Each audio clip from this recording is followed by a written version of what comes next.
Terry Matt.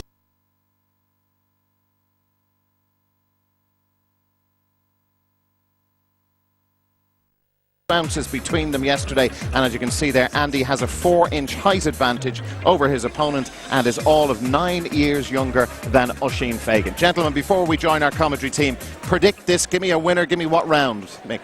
I think, Noel, I might not give you the round, but I think I've always liked guys who have come up through the ranks, who've learned their boxing skills through the amateurs, and certainly Andy Murray has done that. Yeah, he's boxed at a very, very high level. He's young. I fancy him to win this contest. Whether he can do it inside the distance or not remains to be seen. Jim? I'd have to say I fancy Murray as well. Because of his youth and because of his training in Breen's gym in Belfast, he'll be in the most superior shape, and I think he'll definitely win on points and maybe a late stoppage. OK, well done, boys. Let's join our big fight commentary team. Dave Boy McCauley and first Jimmy McGee. Thank you, Darrell. Well, as the lads said there, styles do make fights, and this one certainly augurs well. We have Fagan, there's more hooks than straights, whereas Murray is more correct, the old jab and then the right cross. Two very good fellas at the top of the game. Oisin started late, so he hasn't all that much mileage on the clock, as Mick Dowling suggested there. Who'll win it? But it's not for me to say. Maybe it's Dave Boy McCauley to say. I don't know who. Well, I fancy Andy Murray to win. Andy, he's not a bad puncher. When he lets that right hand go from the waist up, he punches with power. Oisin's not a bad puncher, but I just think that Andy Murray's boxing ability and boxing skills will see him through. And possibly, I agree with Jim Rocker, there'll possibly be a late stoppage in the 7th, 8th, 9th, 10th round. But I do fancy Andy Murray. No disrespect to Oisin, know him very well, nice guy, but I just feel that Andy Murray will do the job tonight. Thanks, Dave. However long it lasts, we'll be here for every punch of it. Right now, Mike Goodall is waiting for his punch. Ladies and gentlemen, good evening and welcome to viewers joining us at the National Stadium, the home of boxing here in Dublin, where Brian Peters Promotions proudly present Championship Boxing. Please welcome first to the ring from Dublin, Oisin Fagan.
Making his way to the ring, the current lightweight champion of Ireland, Andy Murray.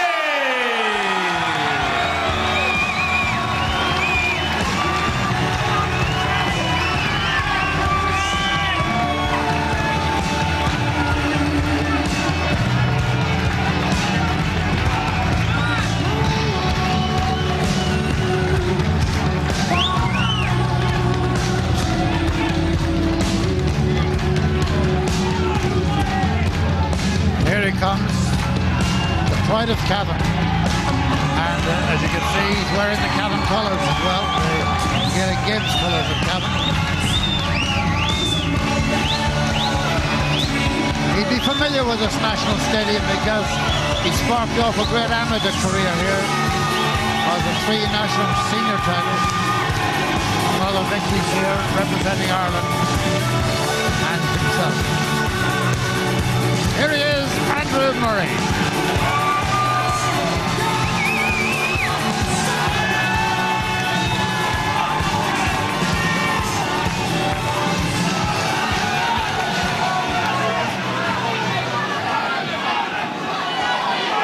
Ladies and gentlemen, could I please ask you all to remain standing for the national anthem to be performed tonight by 4 young men who yesterday released their latest album, Memory Lane, the High Kings.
On February the 22nd.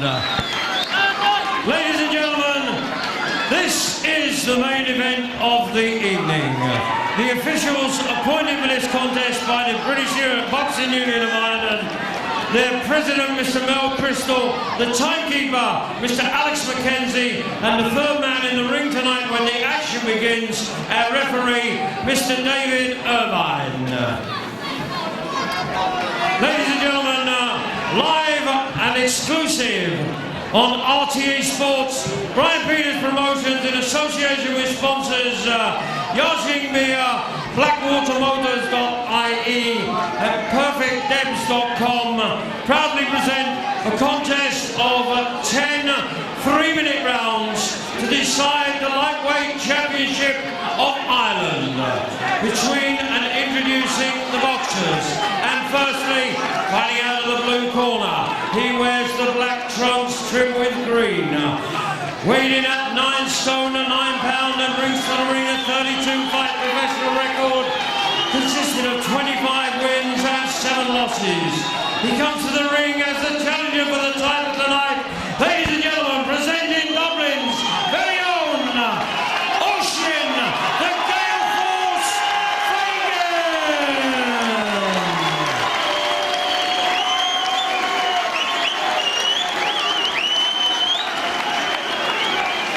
And standing across the ring in the red corner, the champion. He comes from Coveney, weighing in at 9 stone, 8 pound and 6 ounces, and wears the blue and white trunks. As a professional, he is undefeated, a perfect record of 17 wins from 17 contests. Comes to the ring tonight as the EU lightweight champion and the reigning and defending lightweight champion of Ireland, presenting Andy Murray. The referee, Mr. David Irving, will now give his final instructions to both boxers. Okay, talk about the change rooms, okay? Defend every command and defend yourselves at all time. Any questions, Oisin? Andy? God bless, touch gloves. 10 3-minute rounds for the lightweight championship of Ireland. Well, Oisin has been maybe, looked to me, a little over nervous since he came into the ring. He's been pacing around like you see an animal in a zoo in his cage, pacing around. Whether that's just a ploy or not, I don't know.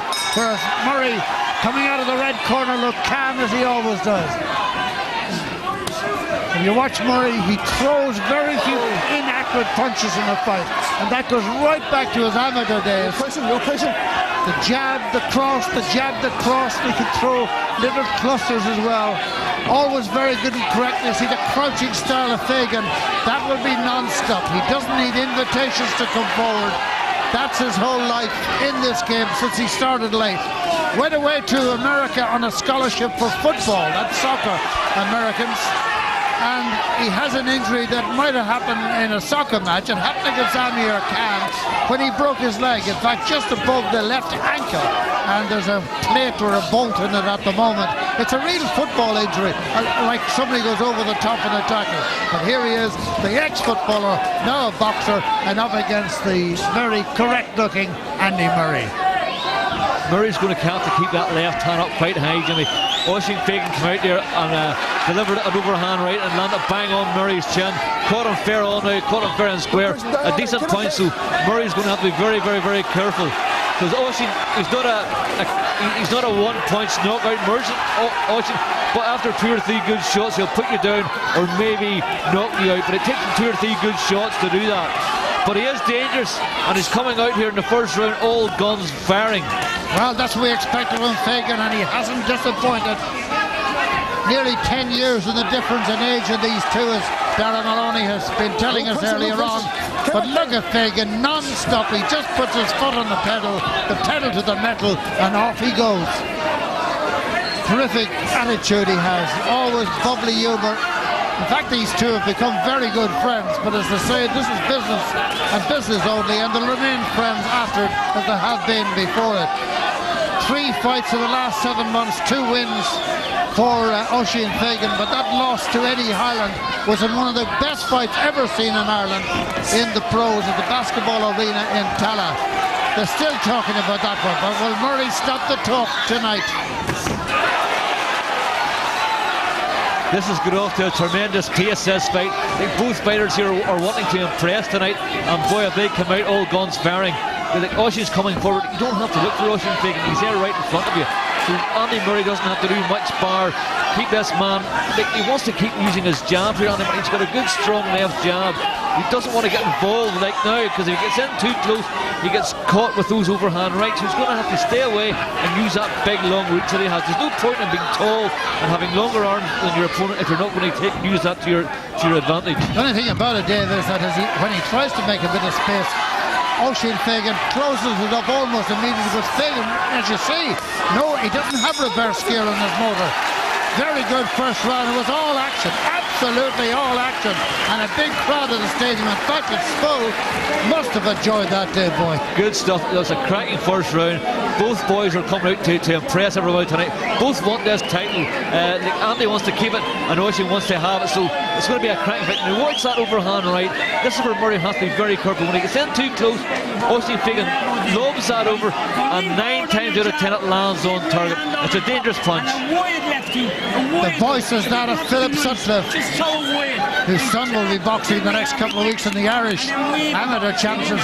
Philip has twice been a European medalist in the amateurs, and he is doing the talking over there. John Breen with him and McGee doing the talking in Andy Murray's corner. Brian McCone, long time the coach of Andy Murray, is the third name on that caption. Good first round. Punches coming from everywhere from Fagan. Murray is the jab, the cross, both very good. The contrast, I thought myself would make this fight, and my goodness, I don't think I'm going to be wrong. Only a round gone. It looks like a real crowd pleaser, and anything can happen. Murray does make some space between them now. Once it gets cool and slowed down a bit, Murray has terrific boxing ability. He's been taught very well, and remember, he throws very few inaccurate punches. In fact, he has a very high percentage of lands.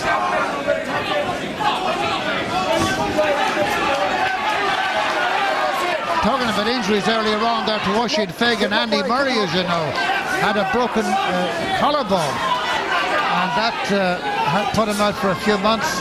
And this is only his second fight back. He said there was no residual problems with his last fight out, which was against Alex Bone, and he's full of this tonight. That's a good left hand, good jab there. Murray's strong jab.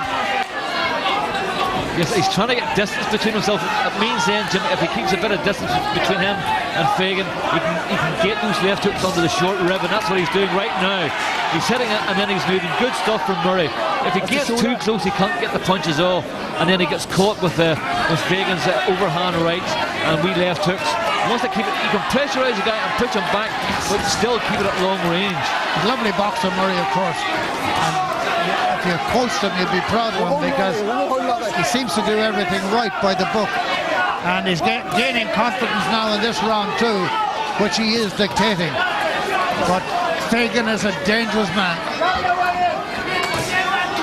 He can hook, and he's like an old-fashioned fighter at times, Oisin Fagan. That square-on stance, and he's ready to hook off either foot. When Murray throws a punch, he just doesn't land it. He punches right through you, which may be the right way to do it. This is what you have to do, Jimmy. I've talked to Andy Murray before, and I've said about his punching So sometimes you throw your punches with just the weight of your arm, so you have to drive it right through the back of their head. That's what you aim for. And now he's beginning to do that. And you can see right now the punches that he's landing tonight are having a far more effect and a far greater effect than they've ever had before, because he's punching with a bit more weight behind him. He's getting that waist movement going properly. Very accurate jabbing from Murray, very good indeed. Keep him up. And Fagan taking a bit of stuff on the face there. There's a slight grazing atop the right eye of Oisin Fagan. I'm not so sure that it's very much at the moment, but the corner will obviously have a look at it. Coming right to the end of this round, the last 4 seconds of the second round. And again, the pace has been kept up, it's been very good. Maybe the corner will have a look at that blood on the just above the right eye of Oisin Fagan. Murray, as always, unflustered. Good stuff again from Murray. That's a cracking left hook to the body again. He really has the measure of Oisin Fagan right away. Within 2 rounds, he knows what's going to happen, and he's having the upper hand right away. He's in front, he's in charge, you know, he's a more powerful of the two, and he's landing the harder shots. It's good stuff from Murray, very good stuff. Eamon McGee has a word to say. John Breen as well with a pointed finger erect now. Over in the other corner, Phil Stutcliffe is having the words with his man. Get close with the jab, Oisin. Your jab is moving. And enjoy it in there, enjoy it. Right, big jab, close with the left leg, jab. What an enthusiast he is, Phil Sutcliffe. Coming up for round 3, Murray versus Fagan for the Irish lightweight title. 2 ounces between them here from the weighing scale yesterday. No pressure, keep it clean. 988 and 986. Remember ounces. If you're under a certain age, you won't know what I'm talking about, ounces and pounds. And the reason why he was 2 ounces heavier is because he drank water before the weigh-in, because he was thirsty, and that put on a mouthful of water, put on 2 ounces right away. It's a good job he wasn't tied at the weight. But Murray has his measure right now, Jimmy, because Murray, his punches are having far more effect. You know, he has him at long range.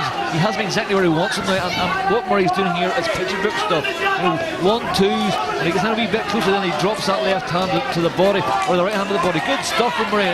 He's a classic fighter. Yeah, just Oisin has to try and knock him out of his stride. In order to try and upset Murray, he has to bulldoze in and let the punches go from every angle, from round the corner, over the top, everywhere he needs to let them go for. Because if he doesn't do that, Murray will box the head off. It's the boxer, the fighter, with all due respects to both of them. But that left jab of Murray's is the one that's seeking out and finding the target, and then he's throwing the right hand in, and then Fagan, as typical of the man, comes fighting back. A couple of roundhouse rights and lefts. As I said at the opening there's certainly more hooks and swings attached to Fagan than there are straight punches. Whereas if you're looking at the straight guy, it's certainly Murray. But a good Irish lightweight championship fight this one is. A title that Murray first won against James Gorman. And that was back in 2007. Remember, there was a cut at the head of Murray, and he was ahead on points in the 4th round. This could end anyway. Somebody could get a punch in when least expected. Break! You can hear David Evans shouting at them. Okay, box. There's certainly nothing underhand about the way they're fighting in close.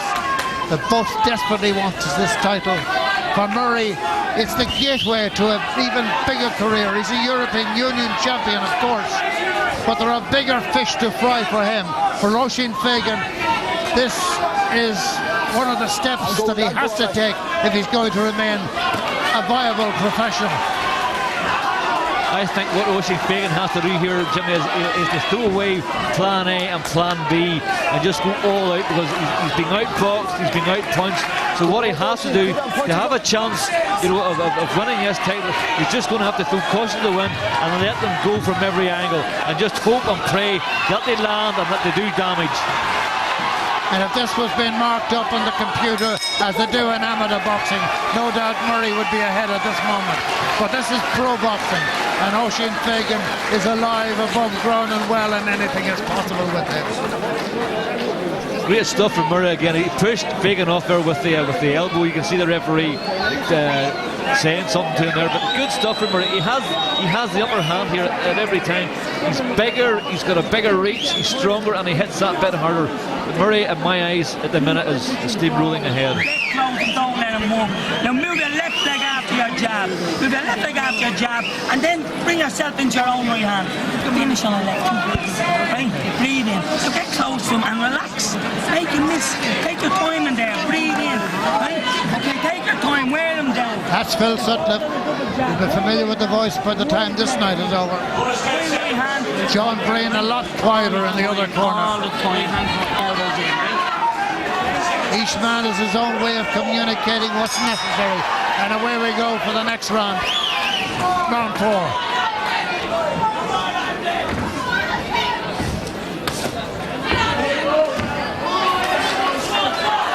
Couple of good left hands there by Fagan.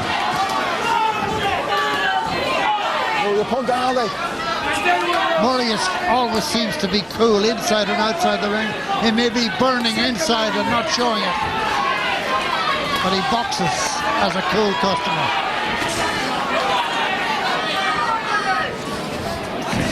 Dave Boy, I've seen a lot of fighters, amateurs and pros.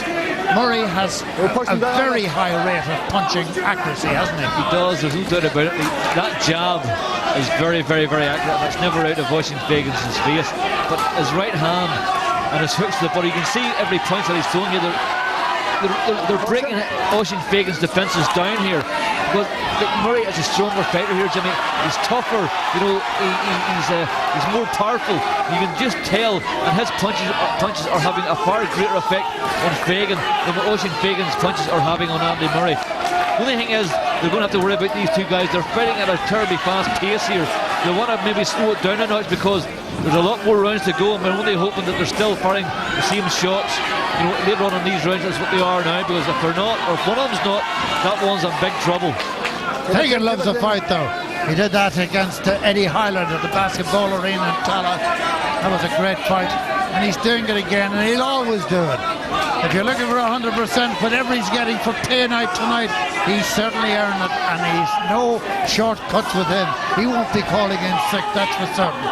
Murray, as always, just cool, calm, lovely, orthodox boxer. A coach's dream, really.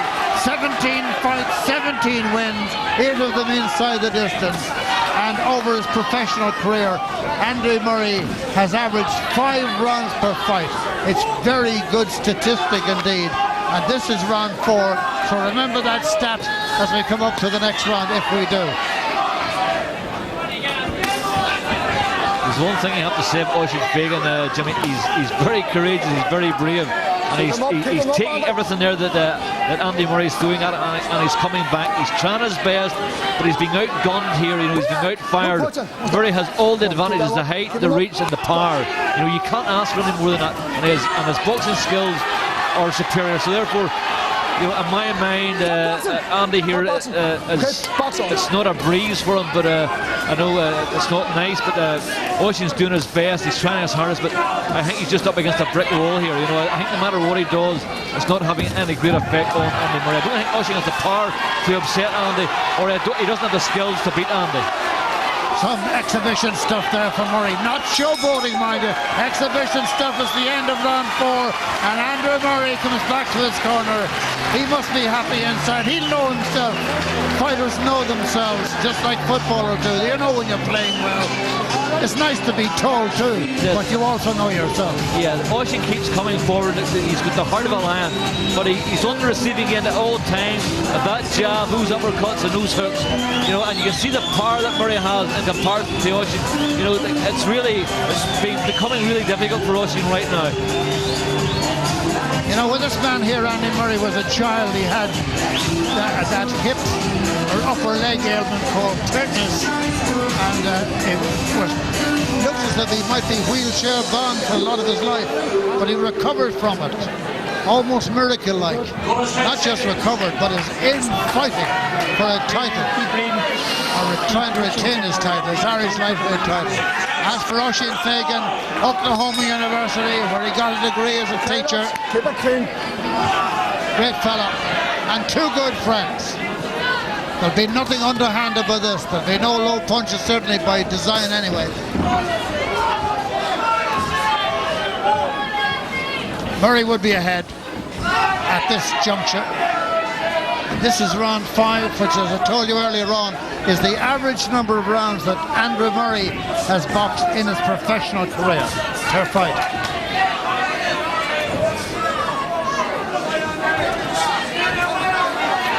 It's a nearly 50% rate of stoppages inside the distance, says Murray. After that James Gorman victory in 2007, he then beat Peter McDonough. In July of 2008, that was a TKO in 3. So one of them went 4 rounds, one of them went 3 rounds. This one has now gone into the 5th round. And as you know from Oisin Fagan, he's not for lying down. If he goes down and stays down, he must be hurt. But that really wouldn't be in Andrew Murray's plans. What his plan would be is to box well, box as he was taught to box, and tutor to box. And if he keeps on doing that, he'll be piling up the points. That's a lovely left hand again, and again. Three in a row there. Yeah, well, Oisin Fagan's right eye is beginning to sort of close slightly. I think you can maybe see it. There's a what you call a wee mouse on the bottom of the right eye. And that just is Andy Murray's accuracy in the punches that he's throwing. Nearly every one of his throws lands on target. And Murray's the trap. And that left hand is the cheese, and it's really coming right at Oisin Fagan's face. And Oisin now is looking for some sort of inspiration to come swinging at Murray. He's got to pull out all the stops now, Fagan, because he's starting to go further and further behind in this. Just throw caution to the wind almost. Right now, Jim, it's becoming a one-horse race here because like, Murray, he's more powerful, he's stronger, he's a better boxing technique. You know, he's doing a lot more damage now. Like Oisin's, he's stopping some punishment here. I know he's very, very, very brave. He's too brave for his own good. As Darren Maloney said in the introduction to tonight's live transmission from the National Stadium, that he had to live kind of in the shadow of the Macklins, the Lees and the Bernard Dunns, of course, and the John Duddys. But he's been waiting in the wings, and he knows every line of the big show, and he's ready to come in. And I think the referee has seen enough, and poor old Oisin Fagan, I really do feel sorry for Oisin, because he's a great guy. He truly is a great fella. He's broken-hearted. Well, you can see why. I mean, he was taking an awful lot of punishment. He was hitting back, but he wasn't doing any damage. You know, it was like Oisin hitting a brick wall. He wasn't making a dent in it, but Murray was pounding away, and he just broke him down. And every punch that he was hitting Oisin was feeling and was travelling right down to his boots. So I'm sort of glad that the referee did stop the fight, because it was going to be the same way the whole way through. It's amazing. I just said it. The average 5 rounds. Yeah. Where does it finish? In the 5th round. Murray, look at him, unmarked, unflurried, unfussed, beautiful stylist. He's the perfect boxer.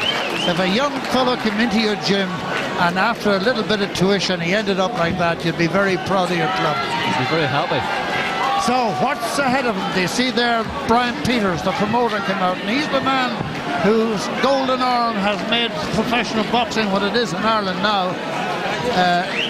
There were others in the past, particularly in the Northern Ireland, but in the Republic, no, not until the advent of Brian Peters, doing it on a regular basis. And I think he's got a real calling card here in Andrew Murray. I don't know if they're doing a deal at the moment, I doubt it, but Andrew is applauding the crowd, thanking them for coming along. I think his next step, Jim, the next step for him is the European title. He holds the lesser version of it, but I think the European Union, but I think his next step's the European title. Every face tells a story, and Oisin Fagan tells the story of that one. Here is Mike Goodall. Ladies and gentlemen, after 2 minutes and 45 seconds of round 5, the referee David Erdin has stopped the contest in the interest of Oisin Fagan's own safety, leaving the winner and still lightweight champion of Ireland, Andy Murray.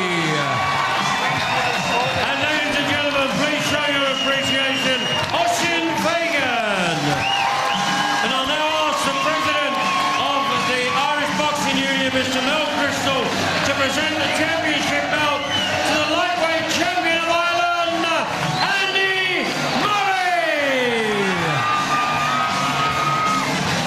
I think it's pretty accurate to say tonight that Andy Murray was nearly perfect in defence of his championship belt. And I must say, liking the fellas as much as I do, I'm sorry for Oisin Fagan, but when he looks back at this tip, he'll probably say the referee made the right decision. I don't want to be damaged. Marty Morrissey, he's in there with the champion. Thank you very much, Jimmy. Andy, first of all, congratulations. Are you surprised that it ended so early? No, it was a good battle up to the fifth round, but I knew I was taking charge from maybe just the second round on. I was taking control of the field, but you know, you might say it was a bit early, but no, I was landing on some clean shots. But Oisin kept coming, but you know, as I say, for his own safety, he decided. But I was happy to get the inside the win, or the inside the distance win. So. This was a significant fight for you tonight, obviously topping the bill here. What are your own ambitions? Do you want to have a crack at the European champion, Anthony Mozak? Well, it's one step closer now. You know, this is a potential banana skin, as they say. You know, defending the Irish title and such a high ranking I had, such a high ranking in the European ratings. So there was a possibility of Oisin to beat me. He would nick it, but that was more the incentive for me to win. So I'm just delighted to get the victory. How about that broken collarbone? This is your second fight. Any effects? You tell me, what was it like tonight? It was fine, perfect. Yeah, I know. I got physio back home, and it just responded well, and I trained hard, and it's just down to the hard work I put in, and it just strengthened it up.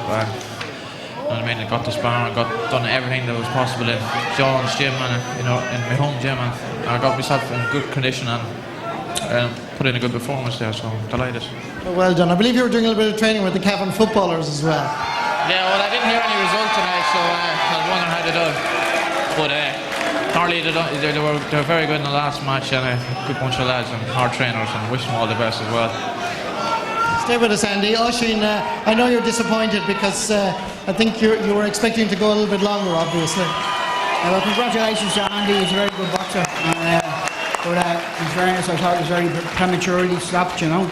Like I usually come on at the end, and everybody knows that.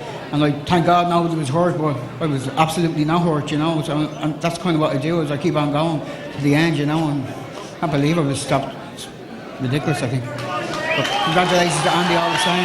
I hope he goes far, you know. I know the two of you are great friends because you communicate on the Facebook as well, don't you? Yeah, we do, yeah. No, he's a great fella. I don't have any... We're still good friends, yeah, and we'll have a pint afterwards, but I just don't think I was given a fair crack of the whip here, so... Commiserations, Oisin. Obviously, you're hoping to fight a little bit more, Andy. In terms of a long-term plan, short-term plan, have you anything in mind? Well, the sooner I can get it back in the ring, the better. I just like to keep busy, and, you know, I like to keep myself in the gym, so... We'll just see what happens with Brian and what he has planned, but hope to see me soon. Well done. Andy Murray retains his title. Well done.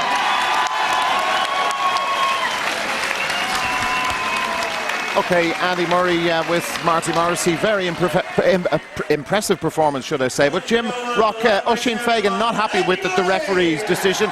I know you could say that fighters will always give out when the referee intervenes like that and stops it, but he did that for Fagan's safety. Did you agree with the call? I did agree with it, and I think referees generally come in for a lot of stick all the time, but I think that was a very, very good decision by David Irving there tonight. I know Oisin Fagan, as a fighter, you want to keep going and going and going, but I mean, I thought he was taking too much stick there. I think he was taking too many punches. I mean, he lived to fight another day, and I mean, like, it's a health issue. And I mean, all them digs, if you're taking them all night, they can't be good for you. And he was hitting them at leisure, like when he wanted to. And I just think it was a great call. And when he looks back at the fight, he will say, he will agree, and he will say, yeah, well, maybe he was right. He won't agree with it this week or next week. In a few weeks' time, he will. I know. Mick, what did you think? Yeah, Dara, I've yet to meet a fighter, you know, that agrees when the fight is stopped. But I agree with Jim here, it was a good call. He was taking a lot of punishment, and I think, you know, one would have to question the wisdom of allowing Oisin to take so much punishment. Not here, but his style of fighting lends itself to that type of thing. And I would be looking at the bigger picture. I would be looking further down the road. I would want to be looking down the road 20 years' time, 25 years' time, taking that sort of punishment is not good. It's not good for anybody. And I know Oisin would disagree. I'm sure his coach Phil Sutcliffe will disagree. But I do have a problem with that type of punishment being dished out by one fighter to another. But I mean, one thing we get in the professional boxers, which the amateur boxers don't get, we have MRI scans, brain scans every single year, and they're compared to your very first one. Not the last year. This one doesn't get compared to last year's. It gets compared to your very first one, so that even mild deterioration will be noticed. I don't know, Jim. I'm not sure if brain scan. I'm not sure. We're not suggesting that this is the problem here. No. I want to talk about Andy Murray as well. We do, of course. Right. But I'm not sure if brain scans really will show up that. Yeah, will really show it up. Lads, that's a bigger issue. But the referee did intervene, and both of you feel it's a right call because Oisin was taking a lot of punishment at the time. And as you say, Oisin, he could be, it could have lasted a lot longer. He still wouldn't agree with the referee's call. But we knew that Andy was going to stick to the boxing. But what it was, he was hitting Oisin too easily, too much at will. He was teeing up with him. As the rounds were going on, he was hitting him more and more. You've actually written down, Jim, you had it written on your notebook, round 4, you thought the referee was ready to stop it. The referee was ready to stop that fight at the end of the 4th round. He was looking, I could see the way he was looking at him. He was ready to step in. If Andy had hit him another 2 punches, it would have been stopped. Yeah, there's no doubt that Andy Murray was ramping it up. He was moving up from 3rd gear into 4th gear, and he probably had another gear left in him. And it was, fairly ominous in that 4th round that a stoppage was coming very, very soon. But I think if medals were to be given out for bravery, Oisin Fagan would be the first man to get one. He would, of course. We said at the outset that, he's got everything. He's got the battle, he's got the courage, he's got the guts and so on. Yeah. But he just lacks that little bit of boxing skill. He knows it. I mean, Oisin knows his own limitations. I spoke to him during the week and he knows his own limitations. He knows what he can do and what he can't do. He knows he's not a boxer. I'm a fighter, he said. That's all I have, Mick, he said. Oisin trained with us in Belfast, and I was training for the 12-round fight and he was training for a 6-round fight. And he was doing more training than me. Than you were doing. And he was doing more than he was told to do. And I had to tell him, I told him to stop. And he said to me, I have to train a lot harder. He said, because I don't have the boxing skills. He says, I just fight. He says, and I have an engine in me and I just give it everything, OK, guys, well, we're going to talk more about Oisin Fagan, and we will, of course, talk about a fantastic victory for Andy Murray when we come back after the break. Don't go away.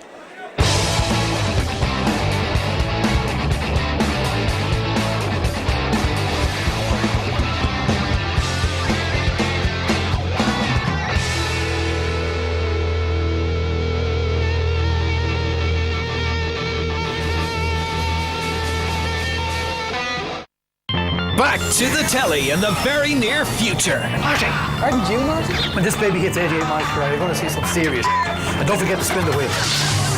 We'll not get cancer at home. The return of the Republic of Telly, Monday at 9:55 on RTE2.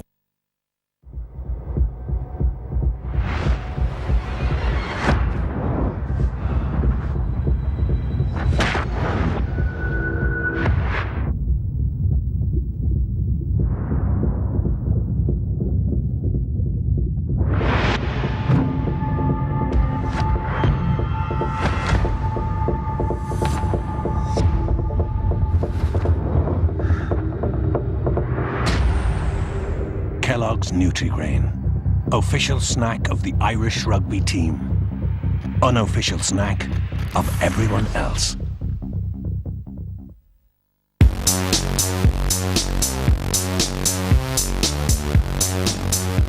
You too can become a goddess in the bedroom. Everything you need to know to improve your sex life. Plus your favourite stars, naughtiest secrets. All in this weekend's Red Hot edition of Celebs on Sunday. Only inside the Irish Sunday Mirror.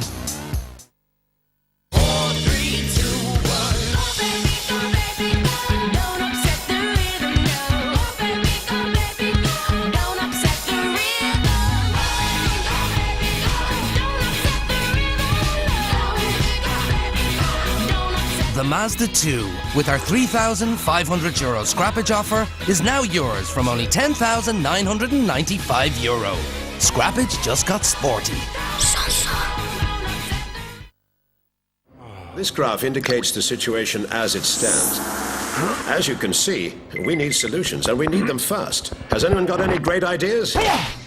Actually, I do. Baraka Boost, a little kick when you need it.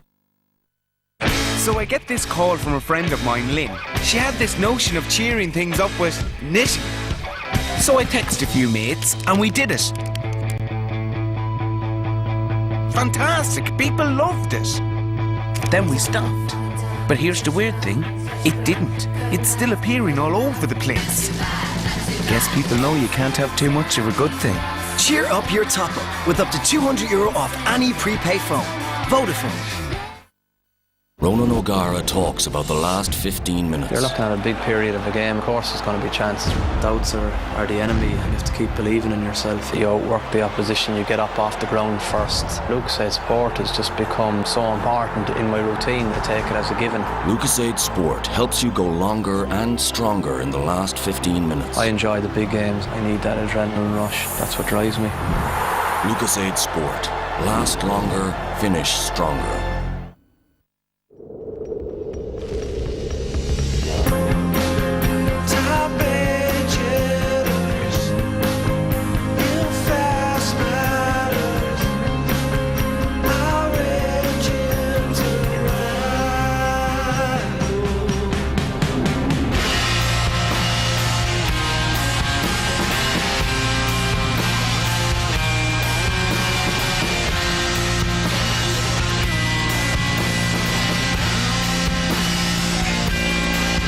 Amazing things happen high in the Rockies. Coors Light. The legend lives. Benicio del Toro, Anthony Hopkins. The Wolfman.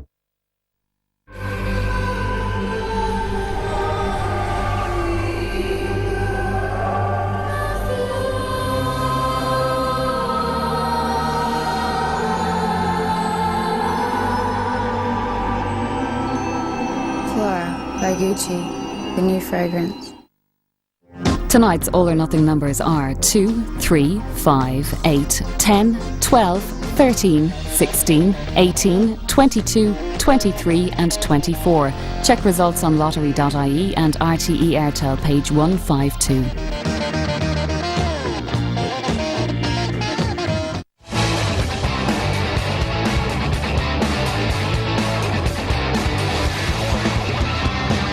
Welcome back to the National Stadium. Andy Murray of Cavan has made it 18 wins out of 18 fights, an unblemished record and a very fine performance, grinding Oisin Fagan down. Mick Dowling, when you look at the fight, we're going to talk now about Andy Murray's performance, but we're going to look at Fagan starting very well, because he did start in a promising fashion, Oisin Fagan, in this fight.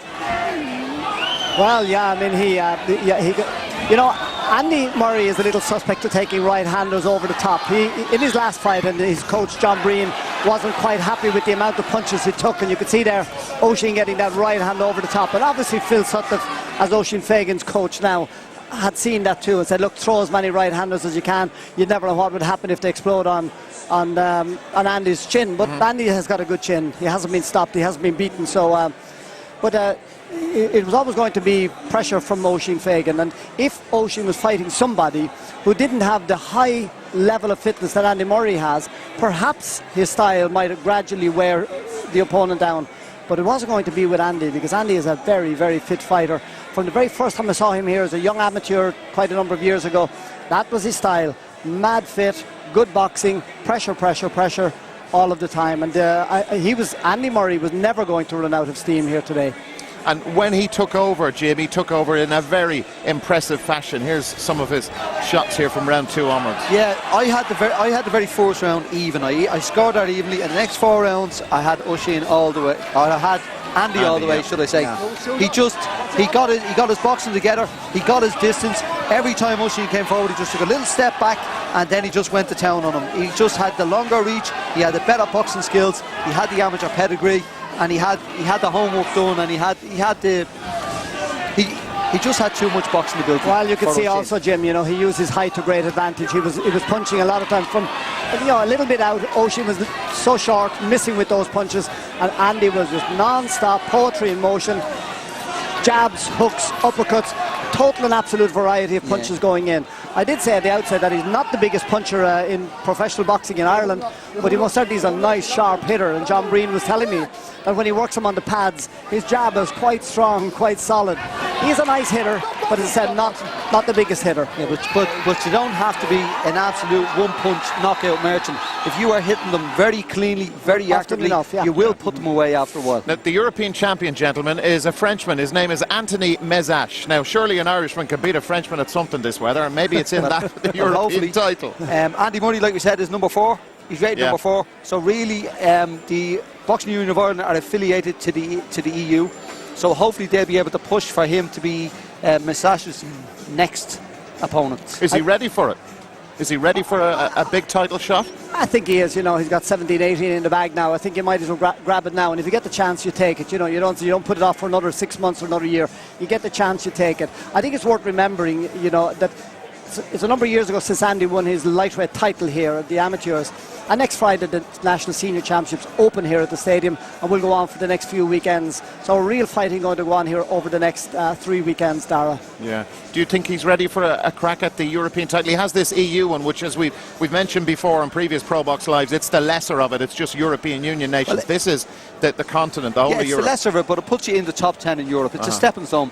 He is ready for it. I mean, he's 27 years of age. He's had 18 fights unbeaten. I mean, he has one of the best records in his weight division in Europe. So he's ready for it. He should take the step now, because there's no point hanging around. Brian Peters, great promoter. He'll be able to organise the fight. Hopefully have it here in Dublin, and it'll be a great crowd pleaser. Or somewhere in Cavan, you never know. Indeed, Dara, as far as Oisin is concerned, we should say congratulations to him, because he has just landed a job with the IABA and Dublin City Council as one of the new 5 development officers for Dublin City here, Dublin County in fact. Wonderful. So Oisin has landed that job, and perhaps he will maybe think now of hanging up the gloves and concentrating on this new job. Do you think he will do that? Will he pack it in? I don't think he'll pack it in. I'm not saying I don't think he should pack it in, but I don't believe a fighter should end his career on a loss. I think he should maybe fight again, get a win, and then retire. But I don't believe fighters, I don't think they because everyone always remembers them for the last, he got beaten, So, if he has another fight, even if it's an easier fight, and wins it, and then retire. So that means we're going to see Bernard Dunn back. Yeah. I hope we do see Bernard Dunn back. Would be fantastic. I'll put it like this, when you have Bernard Dunn here, you have a full house. Great atmosphere. It's terrific, nice boxing. And when you look at Andy Murray, you can see him, lads, improving all the time. I know he had that collarbone injury. He was a little rusty when he came back in December. Definitely was, yeah. Definitely not tonight, was. though. And a lot of people were not impressed with him then. He took a lot of shots, a lot of hooks, a lot of right-handers. Took a few tonight, but I thought tonight he was very, very good, very sharp. Used that long reach well. Jabbed, hooked, uppercut. He had a total and absolute fantastic variety of punches. And they were good and they were sharp and they were hurting.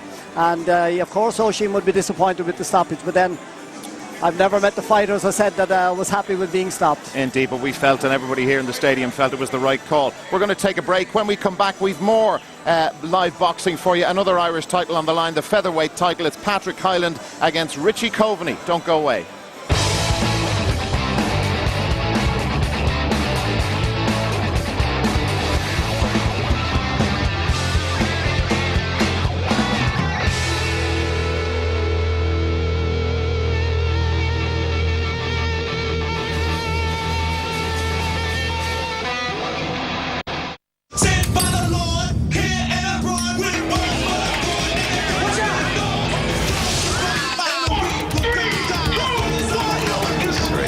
New Season 8 of CSI Miami, Thursday at 9 on RT2.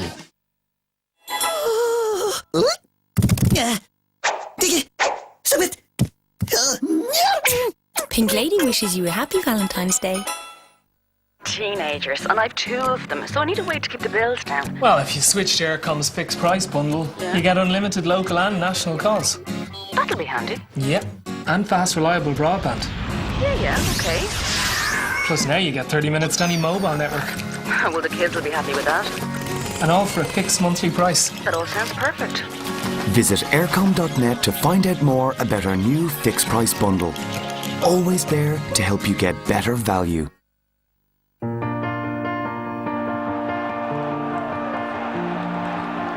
Get closer to the 2010 RBS Six Nations. The Sunday Times world-class rugby lineup brings you incisive commentary and in-depth analysis each weekend. Every tackle, every try, every line-out, every scrum, every moment. Inside this weekend's Sunday Times. The Sunday Times, for all you are.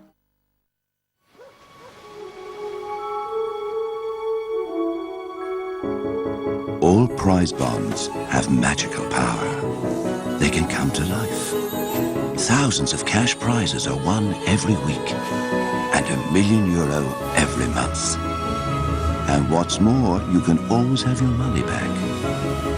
Prize bonds.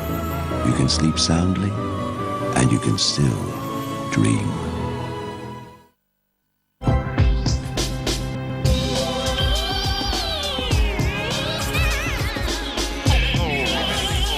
The new Seat Ibiza, where beauty and technology come together.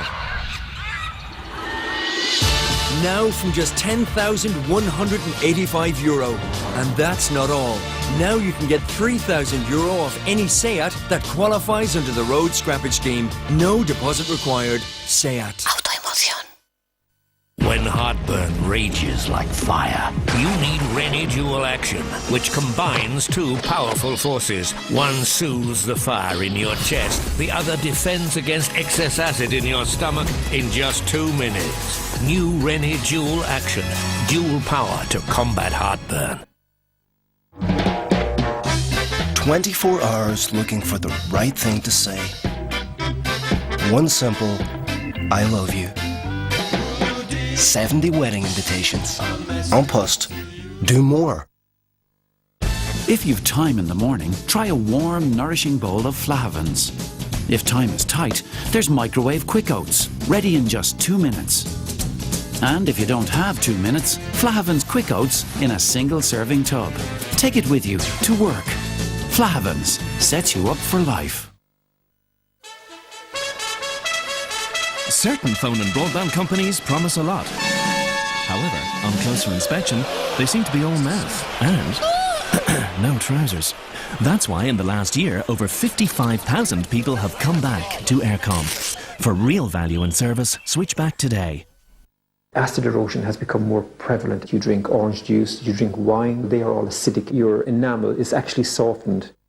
It isn't all doom and gloom. I would recommend Sensodyne Pro Enamel. It helps protect against acid erosion because it rehardens softened enamel.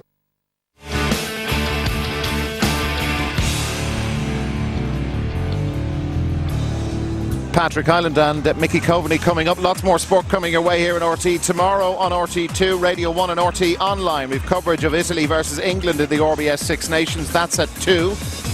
We review all the weekend's Six Nation games in Against the Head on Monday night. That's at 8 on RT2 and also on RTE.ie. Sunday Sport has the best of the weekend's GAA action tomorrow night. It's at 8 on RT2 and on the website too. Radio 1 will also keep you up to date on all of those GAA games during the afternoon. The Champions League returns on Wednesday. Porto versus Arsenal is live, followed by extended highlights of Bayern Munich against Fiorentina. It all starts at 7 on RTE2 and then on Radio 1. A reminder that Sport at 7 will keep you right up to date with news and views from the sporting world every night of the week. It runs daily from Monday to Friday at 7 on RTE Radio 1. Now, gentlemen, some very sad news recently. Peter Perry, a legend of Irish amateur boxing, very sadly passed away. Jim, he was your last trainer before you turned professional. An amazing man. Yeah, he was a great man. You can see him there here in the corner with Bernard Dunn. Yeah. He trained Bernard Dunn since he was about 5 years of age, and he used to bring him around everywhere with him. He always in his old Nissan Nova with him, bringing him around when he used to collect all the stuff out of butchers and that. But great man, great trainer, very, very fiery individual. And I just said to Mick earlier on, my manager who taught me professional as well, he died there a few months ago, and I can imagine him and Peter upstairs. I don't know if they have RTE up there, but they'll be analysing the analysts. I'll be giving out about us, I bet. He'll be giving out about Mick. I'm a CIE man, so he'll never give out with Mick. I would just like to add that Peter Perry, as you said there, was a legend in amateur boxing, so well known throughout the whole country, and he's a big loss to the club and a big loss to amateur boxing as well. Well, if Peter is watching tonight, he'll enjoy our next fight. Patrick Hyland and Mickey Coveney. How's this going to go, Jim? I'd have to fancy Hyland, and again I'm going to say Hyland for stoppage within the first half of the fight. Hyland, one of the best fighters I've seen for quite a long time. The three brothers of them, young Paulie and Patrick as well. Patrick, as we have here, and Edward, I should say. Very, very good fighter. Has all the punches in the book. He jabs, he hooks, he uppercuts. He's a fairly solid hitter as well. I like the Highlands, and I particularly like this young man here tonight, Patrick. Very, very good. We're going to see him live in a minute. Let's have a look at him in action from one of his previous bouts, boys. He has learned all his boxing. He knows it so well. Here in the green, just trapping his man. This was a fairly recent contest. And good hooks. He rips them in hard, in around behind the elbow, in around the ribs. But sets up his man, pops in the uppercut, pops in a left uppercut as well. He really has all of the punches, and the referee was looking closely here and had no choice, I think, but to step in and call a halt to it. Yeah, he's a terrific fighter. He throws great combinations, and he had a great win here a couple of years ago there when he stopped Paul Griffin, who was an absolute legend in the Irish amateurs, and then went on. And he's a very good fighter, a very good prospect. Okay, lads, for the moment, Patrick and Mickey are waiting in the ring. So is our announcer, Mike Goodall. Ladies and gentlemen, sponsored by Yajing Beer, BlackwaterMotors.ie and PerfectDebs.com, Brian Predus proudly presents a contest of 10 3-minute rounds to decide the featherweight championship of Ireland. Between and introducing in the blue corner, wearing the blue trunks trimmed with white. He comes from London, weighed in at 9 stone exactly. Tonight competing in his 19th professional contest. Please welcome Mickey Coveney. And his opponent across the ring in the red corner, wearing the silver trunks trimmed with white, green and orange. He weighed in at 8 stone 13 and a half pounds. Comes to the ring undefeated as a professional, 18 wins from 18 contests. Comes to the ring tonight as the current IBF International Champion and the reigning featherweight champion of Ireland. Ladies and gentlemen, presenting Dublin's very own Patrick Hyland. The timekeeper is Mr. Alex McKenzie, the referee Mr. Emil Teague, who will now give his final instructions to both boxers. 3 rounds, keep it clean, keep it professional, always put them up as well. 10 3-minute rounds for the featherweight championship of Ireland.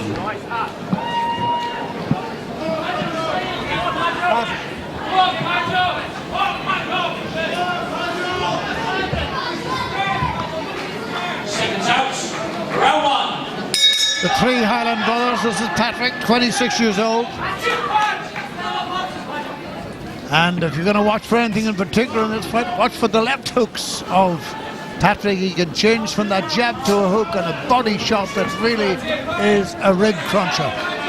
Coveney giving away an amazing amount of height here for this level.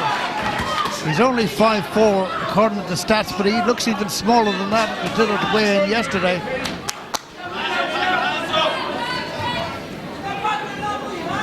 Hyland's record unblemished, 18 fights, 18 wins, and his stoppage is exactly 50%. He's won 9 of them by KO. Took those last 3 shots, as you saw on the left shoulder. Hasn't opened up yet, Hyland, but when he gets an opening, he'll go. And maybe Coveney would go as well. Out.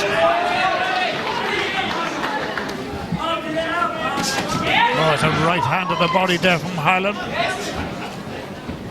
He punches, it looks like to hurt all the time, Patrick Hyland. These fellas are very well trained as amateurs, very well coached, and they've come through.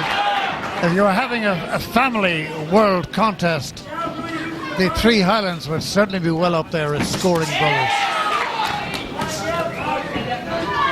What he has to do here, Jimmy, is when you're fighting southpaws, you have to make sure that your left foot is outside the right foot so you can get your balance. And once you do that, the southpaw then is open for left hooks to the body, left hooks to the head, or straight rights. You know, that's what you have to do. But it's very, very, very important that you keep your left foot outside the right foot. It means then you're in control, you have your perfect balance, and you can offload your straight right hands and your left hooks.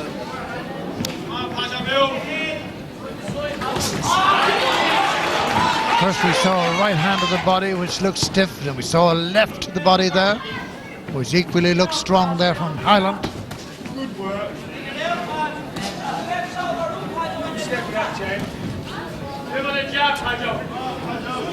Only the first round, 3/4 of a minute to go on that. And even in this early stage, you can see that Hyland is control. He has the greater variety of punch. Takes his shot very nicely and doesn't get involved in any infighting at all in the early stages of this, which is what Mickey Coveney would probably like. He'd have a better chance inside, but at distance, you can see here, Hyland is able to pick him off with nice, neat, proper boxing shots.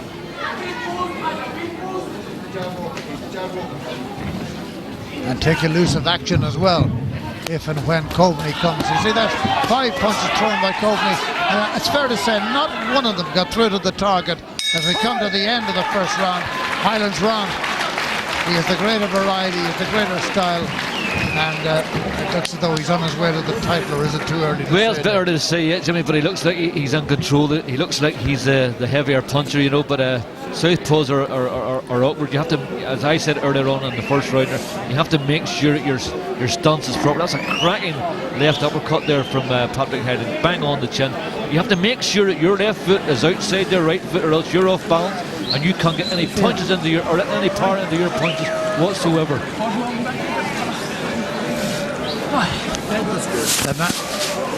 As he's dropping this corner, that's Patrick Hyland, the dad, talking to Patrick Hyland, the son.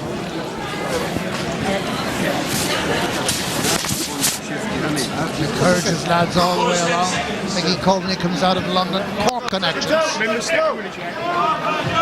fought only recently. He fought in January and was a bit unlucky to lose to Akash Bhatia.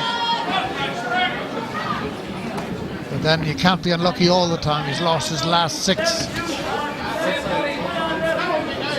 I think the prowess of Hyland here as a puncher with variety. He hooks well, he can straight punch, you should see, and he can switch it as well. He's a good performer, as indeed are all of the 3 brothers. Feints to throw a right hand there. Coveney just can't get in close enough to throw anything of his, and when he does manage to offload one, he did get a right hand over the top there. Hyland is able to take most of them on gloves and arms. Good crowd at the stadium, and if some of them stay around for the next few weeks, I mean, they can go home in the meantime. We have the Irish Amateur Championships are on, starting on the 19th of February, then through the following week, and the finals on the 5th of March. And there should be a huge entry this season. This is where the Highlands all started.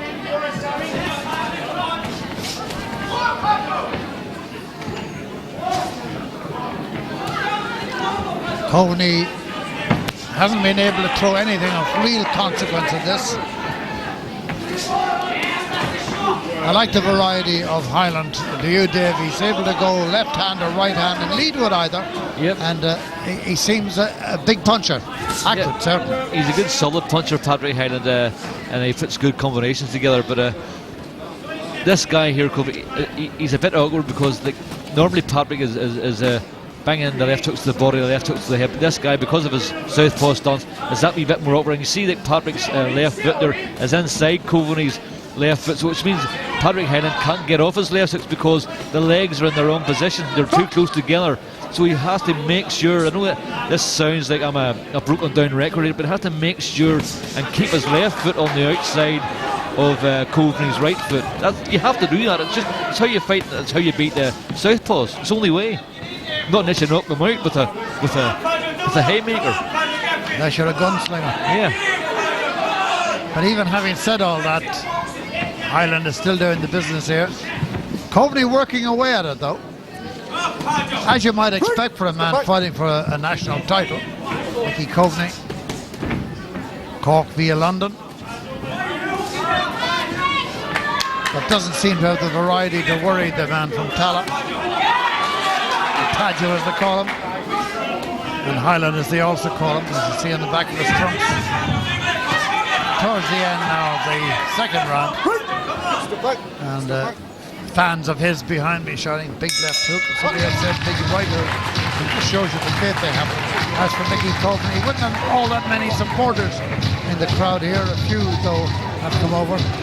Good stuff again from Hyland, you know, but keeping this, if you have a reach advantage, you want to make sure you use it at all costs.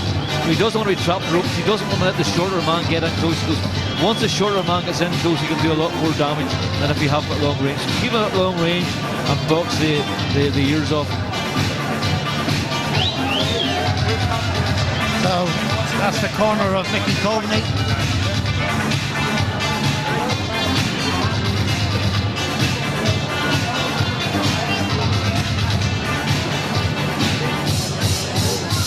Hyland's the man ahead. As Pat Ryan on the outside there. Found some exciting boxers in his time. Down the Midland and Portlaoise. Referee here, Emil Teat. Now familiar face on these amateur shows of Brian Peters's. Just a slight movement of the head of Hyland. Just get himself away from that attempted right hand of Coveney's. Hyland won the first couple.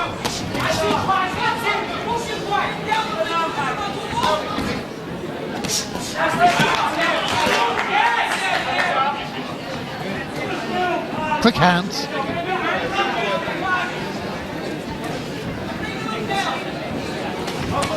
Good upper body movement as well.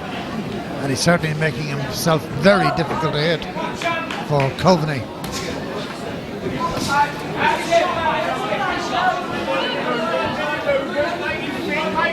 See, I keep mentioning the left foot here. Like, probably his foot's on the inside and he can't get his own punches off.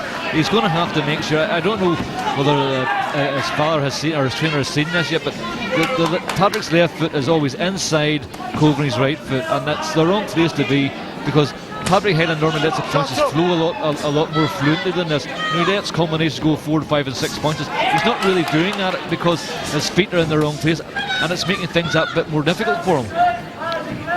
We were fighting an orthodox fighter tonight. One would presume he'd be totally in control of this, though on my card he's in control of this anyway.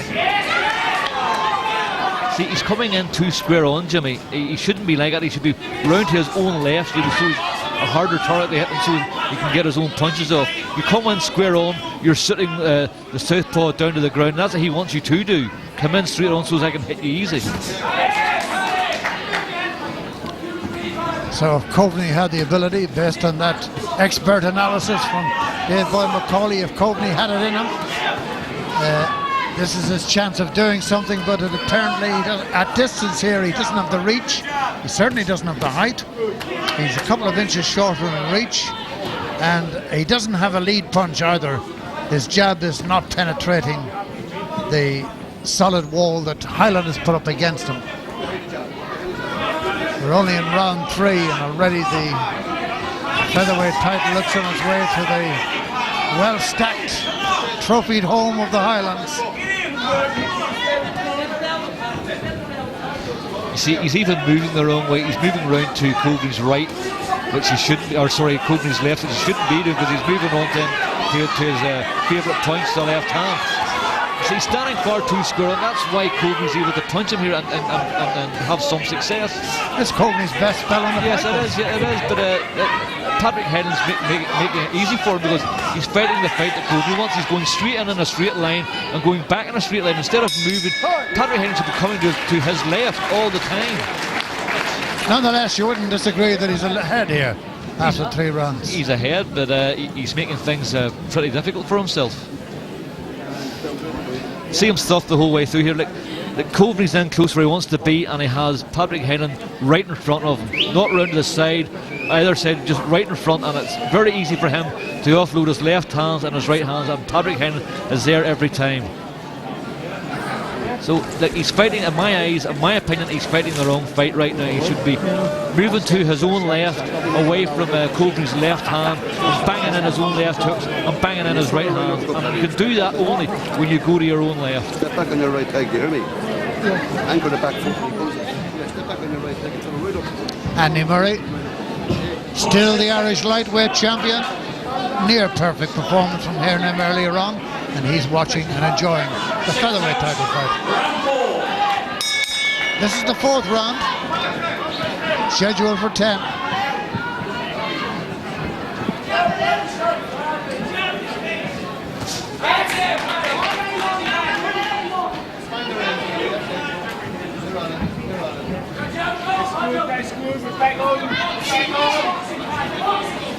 Couple of jabs out, but merely serving to keep Coveney at bay. And this is Coveney. Ended the last round with a good spell, and he started this round.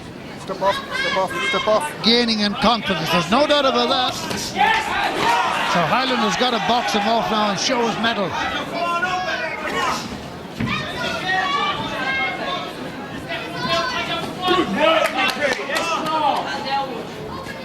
See, there's the foot inside again. Look, yeah, well inside this time. And he can't do so a he's thing. off balance. Yeah, he can't do a thing. You know. So.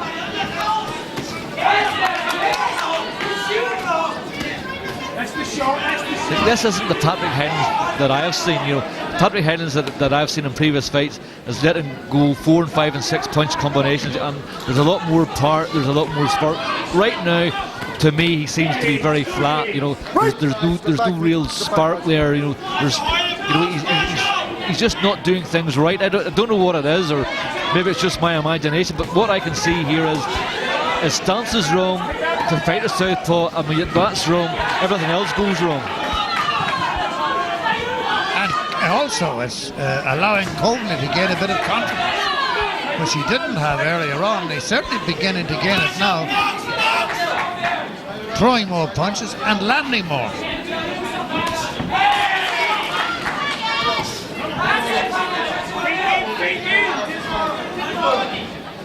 Many people thought this would be finished in the first half. Well, those people may still be right, because it's only round 4.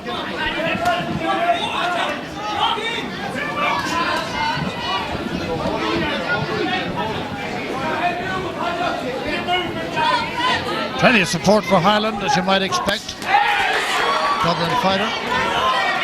But now he's been open. He's opened up twice. 2 left hands go through. And this should be encouraging Coveney now. And I've no doubt what Dave Boy McCauley is going to say. Look at his feet. Go on, say it.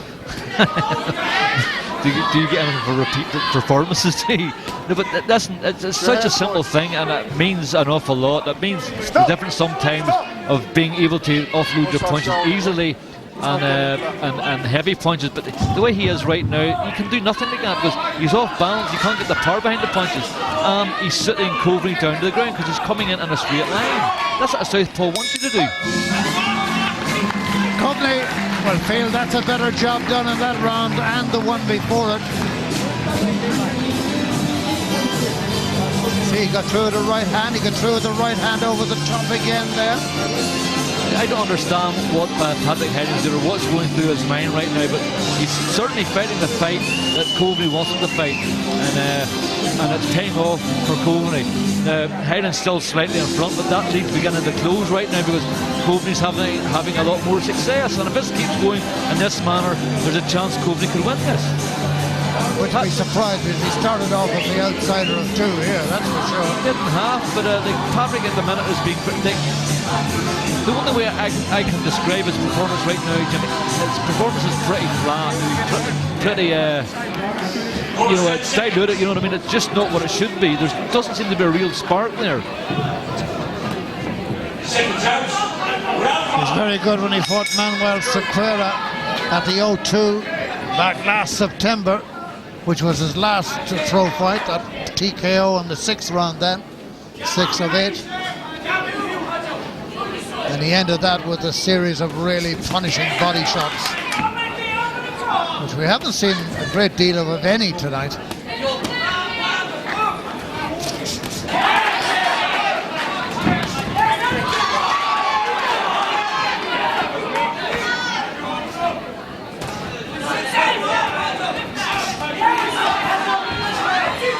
The confidence level on the graph of Coveney is rising all the time.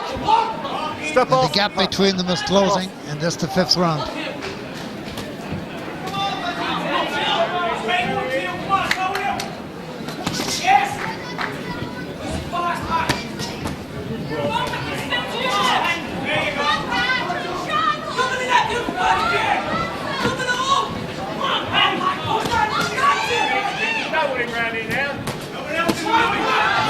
Left hand, both for Coveney, both scoring.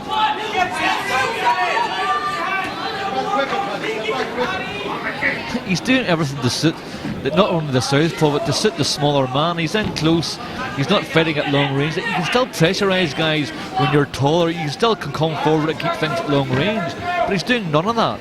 You know, he's got the height advantage, he's got the reach advantage, and he's not employing those now. He just, everything's being done to suit Coveney.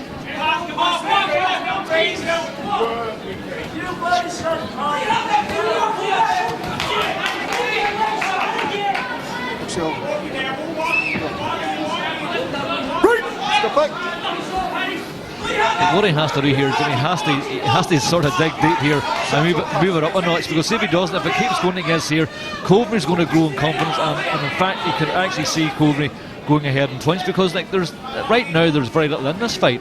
I mean, points wise, Coveney's had a good couple of rounds. The past couple of rounds have been fine. Like he's in my eyes, he's creeping marginally, very much so. You know, and Patrick Hyland is doing absolutely nothing here. He's doing everything. He's doing everything to suit the smaller man, and doing everything to suit the southpaw. He wants to sort of knock it up a notch, you know, and start throwing a few bombs here, start getting those left hooks to the body and those right hands across, because that's the only way to beat these guys and to do damage.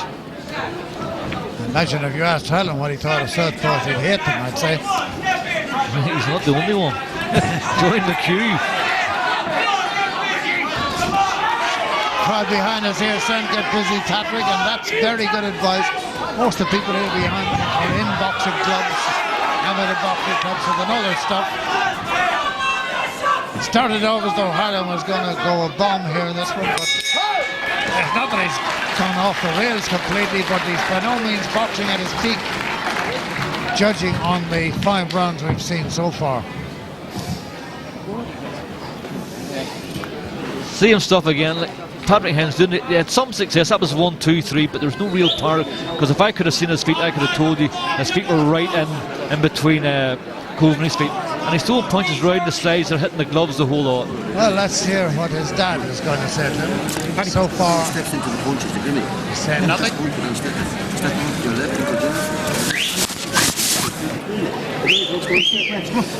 Patrick to the power of 2. In fact, Ryan makes it 3 Patricks.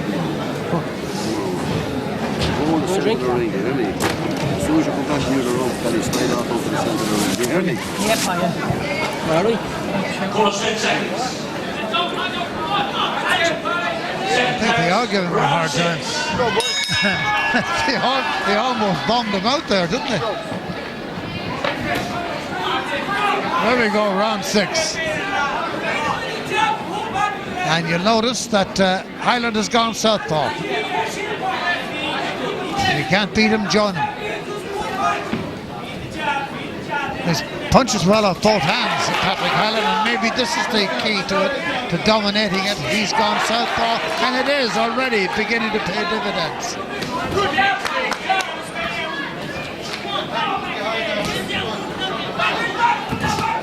Unusual switch, to say the least. So far in this round, he's boxed all of them. And now he's switched back again. Well, if Coveney was a big puncher, Jimmy, that would be a disaster, because Coveney's a natural southpaw. Patrick Hyland's not. Coveney, he's not a big puncher here, and so you can do those things and take a chance. Because if he had been a puncher, that would have been a type that I wouldn't employ, because you're in the danger zone when you do that, when you're in against a puncher. Well, it was only a threat. He's back to his normal mode of operation.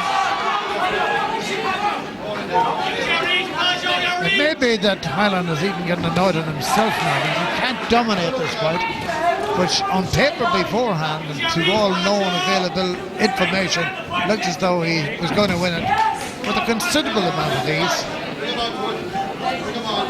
Because, among other things, Coveney has lost his last 6 fights.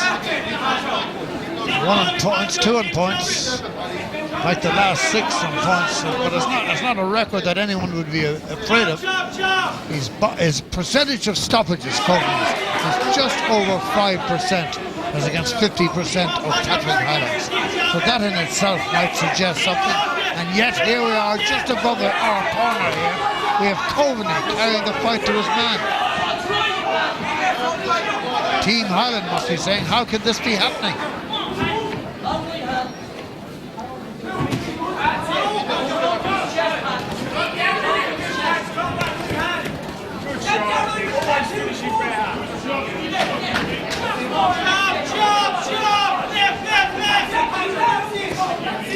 And he's not jabbing. He might be able to hear it behind. Jab, jab, jab, jab, jab. Now he's gone back to a right-hand lead. Southpaw, right foot forward. We have a pair of southpaws now.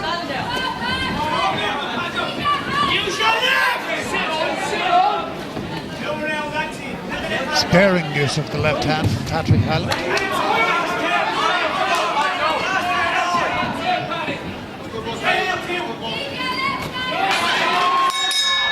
And the bell ends another round. Definitely not an unhappy Coveney who returns to his team in their blue corner. Southpaw stance again, and that is a dangerous tactic to employ, especially if you're fighting a guy that can punch. But obviously, Coveney's not a big puncher, so that's why Patrick Hyland's doing it. But he's making things very, very difficult for himself tonight. I don't understand why. I can't put my finger on it, but he's making this a harder fight than what it should be.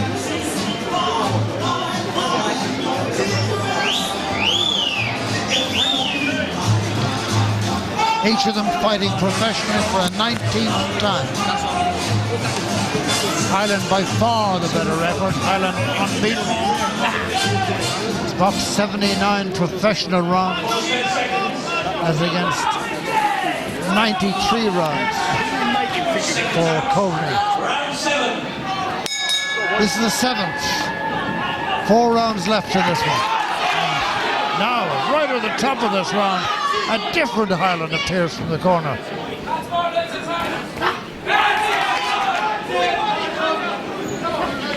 This is what he wants to do. He wants to drive himself forward, put a bit of power behind the punch, let this man know what it means to do business here. He has to take charge. He hasn't been taking charges past 3 or 4 rounds, so he wants to step it up a notch now and bang the left hands and the right hands and keep that left foot like that outside Coveney's right foot. Something is there he goes. There it is. There he goes. There's a beautiful punch from Patrick Hyland, and Coveney staggers to his feet. And the left foot was outside the right foot. Absolutely. That's where the power came from. Maybe the first time that Coveney survives this, he'll be doing very well. Hyland has him now. He's the stronger puncher, he's the better boxer, he's the better fighter, and that foot has finally found its way. It's not exactly ballroom dancing, but it's over now, and Patrick Hyland is again the featherweight champion of Ireland. Mickey Coveney very disappointed. Very disappointed because he'd come into a spell in the fight that was looking the best spell he had in the fight.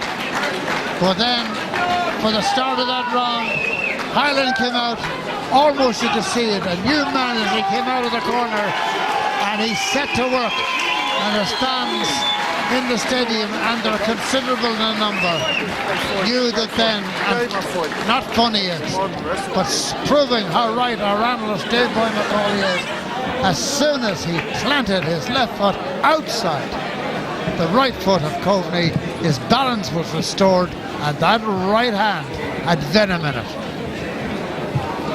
That was one for the staggers, and that's where Coveney went. McCauley, you called it. Yep, Jimmy, it's the only way to beat the southpaw. Your left foot has to be outside the right foot. Means that you can get your hooks going to the body and to the head, and you can get your right hands bang right in between your two gloves. There's just a straight line there, and your right hand just follows it right down the middle, and that's what he did, and it paid dividends. Look, he knocked the guy out, stopped the guy, and he's now on top of the world. Top of the world, and he's got a lot of talent, no doubt about it. He's got talent, there's no doubt about that, but he made a lot of hard work for himself tonight.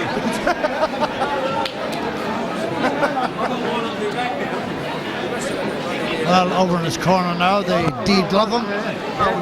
Mickey Coveney will be disappointed, but it was a stunning right hand that floored him. It really was. And everybody likes a little bit of TLC. Man, woman or child. Men don't admit it, generally. Patrick Hyland coming over to him now. And one fighter knows the pain. 8 seconds of round 7. The referee has stopped the contest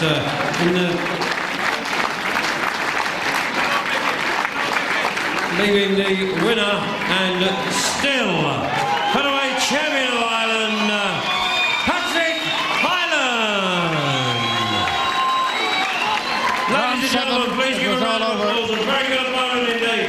Mickey Coveney.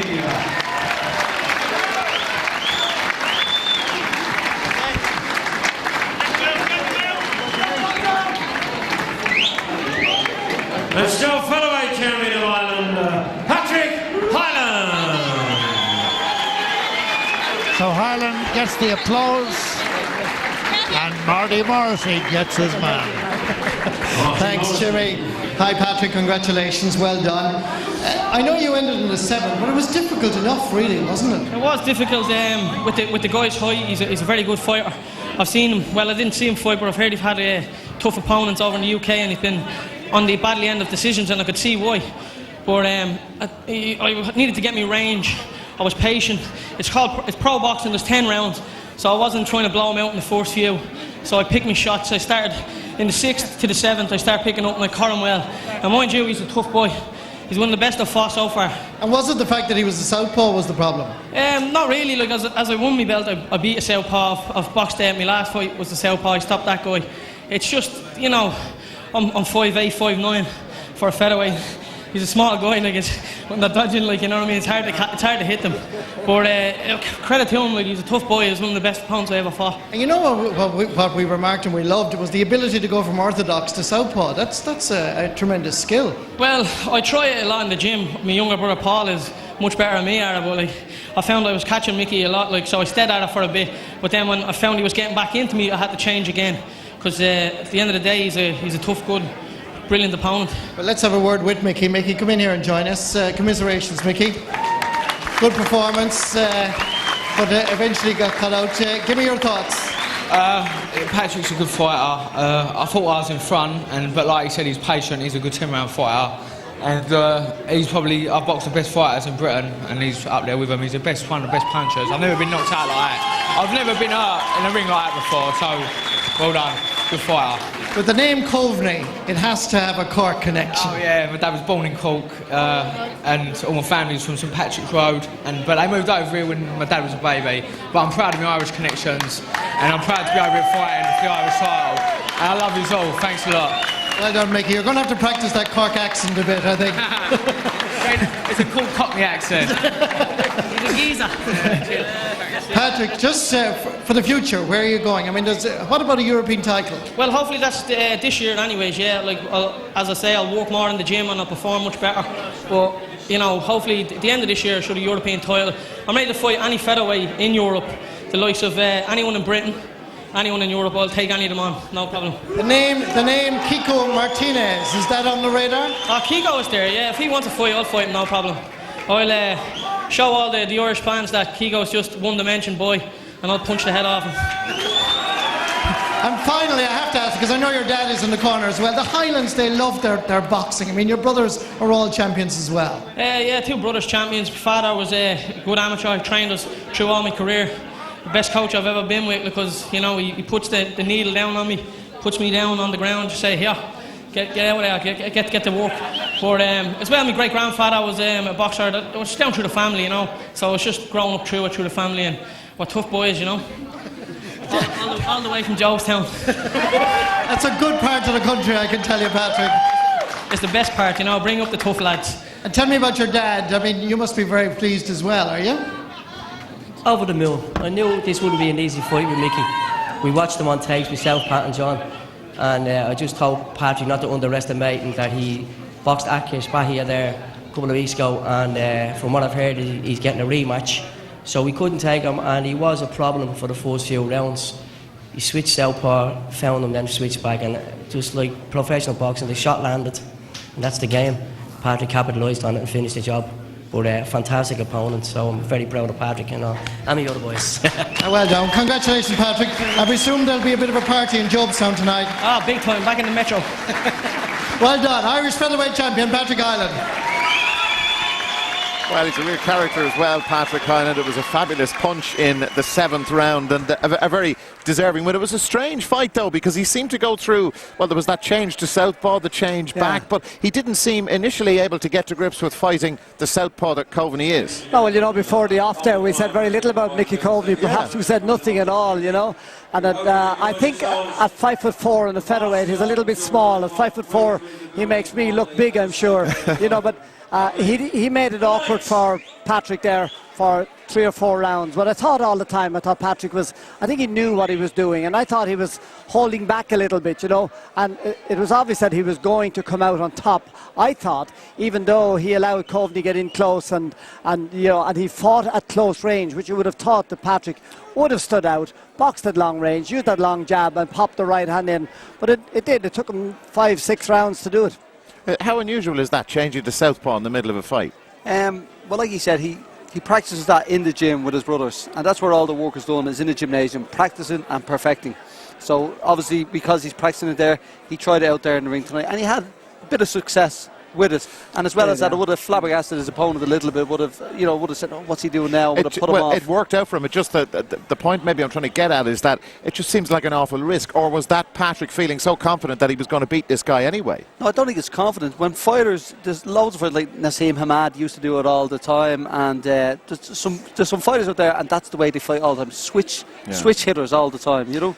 But I thought he fell asleep for a few of the rounds, and I thought for a few of the rounds that Mickey Coveney was coming back into it, and I think he let him come back into it. And as Dave Boyd was saying, his foot should have been on the outside of his all the time, and that's a very simple, but it's a very vital aspect of when you're fighting a southpaw, and he didn't adhere to that tonight. Just explain why that's so vital, because I know we've heard it before in relation to Bernard Dunn fights when we've covered when Bernard's been in against a southpaw. Why the left foot outside the right? Yeah, an orthodox boxer, left hand forward, left foot forward, southpaw, right hand and right foot. So you keep your left foot on the outside of his right, so you can jab over the top of his lead all the time. Whereas when your foot is inside him, it's very hard to get your punches off, and you're more adaptable for him to hit as opposed to the other way. Have you got all that? Yes, I have, yeah. It's a bit technical. Mental picture, but no, I mean, if a boy turns southpaw, there's young Dowling on the way up, by the way, and he was well able to do it. He switches from orthodox to, he is a southpaw, but he'll switch orthodox as well. But if you're good enough and confident enough, if you practice it enough, yes, you can do it. And you would see there if Patrick got caught, he would then change back to his normal orthodox style. But if you're well able to do it, well then do it, and it may confuse your opponent for a short while. We're going to go for a break. After the break, we'll have a Q&A session on the left foot outside the right foot. No, we won't. We'll be back in a minute. More chat about Patrick Hyland's win here at the stadium.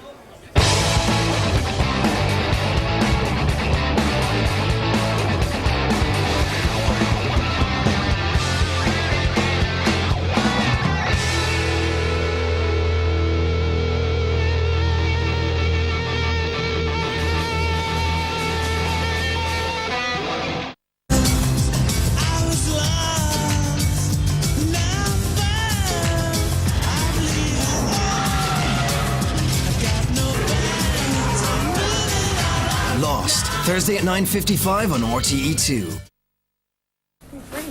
Hiya. You look pleased with yourselves? We were just talking about our new bill pay plans. They're revolutionary. Our best ones ever. Simply brilliant value.